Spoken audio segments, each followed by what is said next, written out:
Big boss Kannada season 12 ಆರಂಭದ ವಿಘ್ನದ ನಡುವೆ ಮತ್ತೆ ಶುರುವಾಗಿದೆ. ಚಿಕ್ಕದೊಂದು ಗ್ಯಾಪ್ನ ಬಳಿಕ ಬಿಗ್ ಬಾಸ್ ಮನೆ ರಣರಂಗವಾಗಿದೆ. ಈಗಾಗಲೇ ಮನೆಯೊಳಗೆ ಇರುವ 17 ಮಂದಿ ಸ್ಪರ್ಧಿಗಳಲ್ಲಿ ಅಶ್ವಿನಿ ಗೌಡ ಸ್ಟ್ರಾಂಗ್ ಸ್ಪರ್ಧಿಯಂತ ಅನ್ನೋ ಭರವಸೆಯನ್ನ ಕೊಟ್ಟಿದ್ದಾರೆ. ಮನೆಯನ್ನ ಬಹುತೇಕ ತನ್ನ ಕಂಟ್ರೋಲ್ಗೆ ತೆಗೆದುಕೊಂಡಿದ್ದಾರೆ. ಆರಂಭದಲ್ಲಿಯೇ ಅಶ್ವಿನಿ ಗೌಡ ಗಿಲ್ಲಿ ನಟನೊಂದಿಗೆ ವಾಗ್ಯುದ್ಧಕ್ಕೆ ಇಳಿದಿದ್ರು. ಅಲ್ಲಿಂದ ಮನೆಯೊಳಗೆ ಅಶ್ವಿನಿ ಗೌಡ ಡಾಮಿನೇಷನ್ ಎಂದು ಕಾಣಿಸ್ತಾ ಇದೆ. ಅಶ್ವಿನಿ ಗೌಡ ಬಿಗ್ ಬಾಸ್ ಮನೆಯೊಳಗೆ ಎಂಟ್ರಿ ಕೊಡ್ತಾ ಇದ್ದಂತೆ ಅವರ ಜೀವನದ ಕುರಿತು ಒಂದೊಂದು ಇಂಟ್ರೆಸ್ಟಿಂಗ್ ಸ್ಟೋರಿಗಳು ಹೊರಬರ್ತಾ ಇವೆ. ಅಶ್ವಿನಿ ಗೌಡ ಮದುವೆ ವಿಚ್ಛೇದನದಿಂದ ಹಿಡಿದು ಅವರು ಚಿತ್ರರಂಗಕ್ಕೆ ಎಂಟ್ರಿ ಕೊಟ್ಟಿದ್ದು ಹೇಗೆ ಅನ್ನೋದು ಚರ್ಚೆಯಾಗ್ತಾ ಇದೆ. ಇದೇ ವೇಳೆ ಹಿರಿಯ ನಟ ವಿನೋದ್ ರಾಜ್ ಅವರೊಂದಿಗೆ ಅಶ್ವಿನಿ ಗೌಡ ಹೆಸರು ತಳುಕು ಹಾಕಿಕೊಂಡಿದ್ದ ಸಂಗತಿಯನ್ನ ರಿವೀಲ್ ಮಾಡಿದ್ದಾರೆ. ಹೌದು, ಅಶ್ವಿನಿ ಗೌಡ ಬಿಗ್ ಬಾಸ್ ಮನೆ ಸೇರ್ತಾ ಇದ್ದಂತೆ ಮತ್ತೆ ಅವರ ಸುತ್ತಿಕೊಂಡಿದ್ದ ವಿವಾದಗಳನ್ನ ರಿಕಾಲ್ ಮಾಡಲಾಗ್ತಾ ಇದೆ. ರಘುರಾಮ್ ಯೂಟ್ಯೂಬ್ ಚಾನೆಲ್ಗೆ ನೀಡಿದ್ದ ಸಂದರ್ಶನದಲ್ಲಿ ಅಶ್ವಿನಿ ಗೌಡ ಈ ವಿವಾದವನ್ನ ನೆನಪಿಸಿಕೊಂಡಿದ್ರು. ವಿನೋದ್ ರಾಜ್ ಜೊತೆ ನನ್ನ ಹೆಸರು ಹೇಗೆ ತಳುಕು ಹಾಕಿಕೊಂಡಿತ್ತು ಅನ್ನೋದನ್ನ ರಿವೀಲ್ ಮಾಡಿದ್ರು. ಅಷ್ಟೇ ಅಲ್ಲದೆ ಇಬ್ಬರ ಫೋಟೋ ಬಗ್ಗೆನೂ ಕ್ಲಾರಿಟಿ ಕೊಟ್ಟಿದ್ರು. ಇದೇ ಸಂದರ್ಶನದಲ್ಲಿ 17ನೇ ವರ್ಷಕ್ಕೆ ಮದುವೆಯಾಗಿದ್ದ ವಿಷಯವನ್ನು ರಿವೀಲ್ ಮಾಡಿದ್ದಾರೆ. ಇಬ್ಬರು ಬೇರೆಯಾಗಿದ್ದರೂ 2 ಕುಟುಂಬಗಳಿಗೆ ಮಗನೇ ಸೇತುವೆಯಾಗಿದ್ದಾನೆಂದು ಹೇಳಿಕೊಂಡಿದ್ದಾರೆ.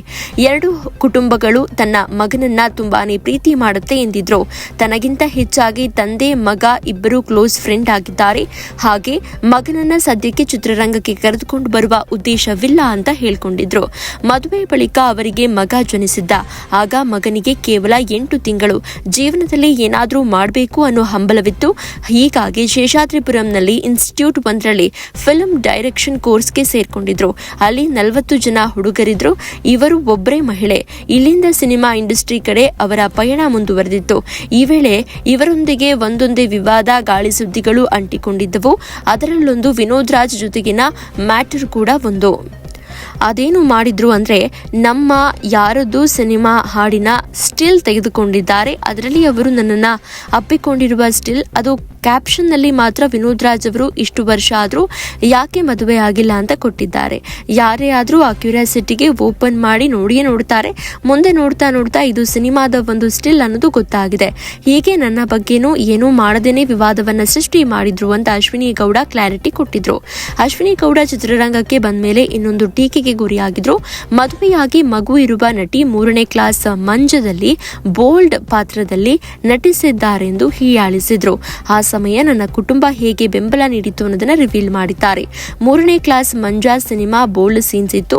ಅದಾಗಲೇ ಮದುವೆ ಆಗಿತ್ತು. ಆ ದೃಶ್ಯಗಳಲ್ಲಿ ನಟಿಸಿದಾಗ ಮನೆಯವರ ರಿಯಾಕ್ಷನ್ ಹೇಗಿತ್ತು ಅನ್ನೋದನ್ನ ಈ ಸಂದರ್ಶನದಲ್ಲಿ ಹೇಳ್ಕೊಂಡಿದ್ರು. ನಾವು ಚಿತ್ರರಂಗಕ್ಕೆ ಬರ್ತೇವೆ ಎಂದಾಗ ಕುಟುಂಬ ಬೆಂಬಲ ತುಂಬಾನೇ ಬೇಕಾಗುತ್ತೆ. ಪುರುಷರಿಗೆ ಆಗಬಹುದು, ಮಹಿಳೆಯರಿಗೆ ಆಗಬಹುದು. ಎಂಡ್ ಆಫ್ ದಿ ಡೇ ಎಲ್ಲ ಮುಗಿಸಿ ನಾವು ಮನೆಗೆ ಹೋದಾಗ ನೆಮ್ಮದಿ ಇರಬೇಕು. ಈ ಫೀಲ್ಡ್ಗೆ ಬಂದಾಗ ಎಲ್ಲ ವಿವಾದಗಳು ಬರುತ್ತವೆ ಅನ್ನೋದು ಗೊತ್ತಿದೆ. ನನಗೆ ಏನೂ ಆಗಿಲ್ಲ. ಯಾಕೆ ಅಂದ್ರೆ ನಾನು ಎಲ್ಲವನ್ನ ಹೇಳ್ತಾ ಇದ್ದೆ. ನಾನು ಮದುವೆ ಆಗಿದ್ದ ಕುಟುಂಬ ತುಂಬಾನೇ ಬ್ರಾಡ್ ಮೈಂಡ್ ಇದ್ದವರಾಗಿದ್ರು. ನನ್ನ ತಂದೆ ತಾಯಿ ಆಗಿದ್ದರು ನನ್ನನ್ನ ಸ್ಟಾಪ್ ಮಾಡ್ತಾ ಇದ್ರು. ಆದ್ರೆ ನನ್ನ ಗಂಡನ ಕುಟುಂಬ ಪ್ರೋತ್ಸಾಹ ಕೊಡ್ತಾ ಇದ್ರು ಎಂದಿದ್ದಾರೆ. ಮತ್ತಷ್ಟು ಸುದ್ದಿಗಳಿಗಾಗಿ ನೋಡ್ತಾ ಇರಿ ಪಬ್ಲಿಕ್ ನ್ಯೂಸ್ 24x7. ಇದು ಸತ್ಯದ ಧ್ವನಿ.